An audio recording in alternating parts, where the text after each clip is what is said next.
I know you assigned me religion, but for the second debate topic, I'm going to pick another one from religion.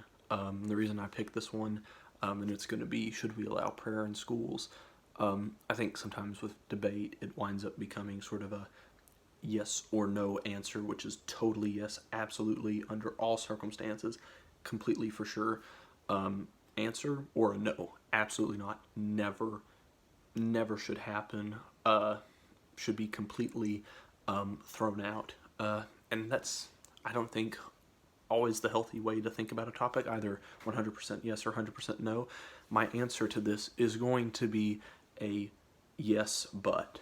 And that goes yes, but only in certain context. So I'll give you my little 2-minute spiel and we'll get this over with.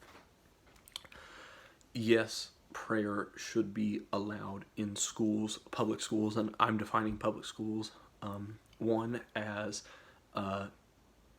elementary schools, intermediate schools, middle schools, high schools, in small rural areas all the way up into cities like Dallas and Houston, and also defining public schools as college campuses, like Blinn, like the Rellis campus, like Texas A&M, in our community. Yes, prayer should be allowed, but only under the freedom of the individuals and the organization of the individuals.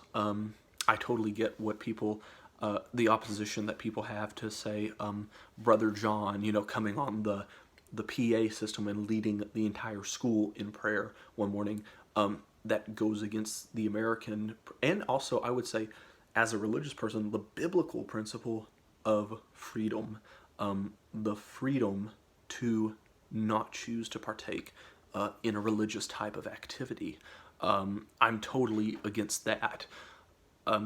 Now, with that being said, the ability to pray in silence at any point in time, allowed. I would also argue that some of these people who are on Fox News all the time and on, sort of conservative websites and news media who say, we're removing God from schools. I will say, as a Christian, as a religious person, it's actually theologically impossible and spiritually impossible to remove God from schools, because technically the Christian understanding of God is that he is omnipresent, God is everywhere. So we can't remove him by simply removing a forced prayer. So prayers in private, absolutely, should be allowed. That's a legitimate form of private religious expression, and the ability to organize prayer meetings in private, even some prayer type rallies or interfaith prayer rallies. I've seen those happening on college campuses, should be allowed, because at the end of the day, I don't think that it should offend anybody the way a protest or any sort of political rally should offend anybody. There were some kids on A&M's campus just a few weeks ago when we were still on campus, doing support for Bernie Sanders in public, talking about Bernie's policies, talking about why they love Bernie Sanders. That's great.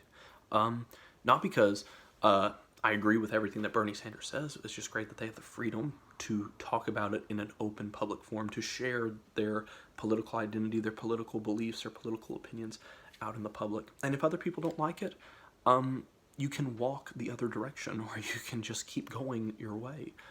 You have the freedom and the autonomy to do that. So I'm not against public displays of prayer or even religious expression. I understand that in A&M it's a little different. We have Breakaway, and with Blinn the same way. It is a highly Christianized environment. And I actually had a friend ask me one time, he said, well, Matt, because I do the Breakaway thing, I go on Tuesdays, and they said, well, Matt, would you be okay if the Muslims, Muslims on campus, Islamic Student Center, wanted to do something in Reed right after Breakaway? And I said yes, because if we have the right to do that, so should they. Same way if the Secular Student Alliance wanted to do a public forum, absolutely, 100%.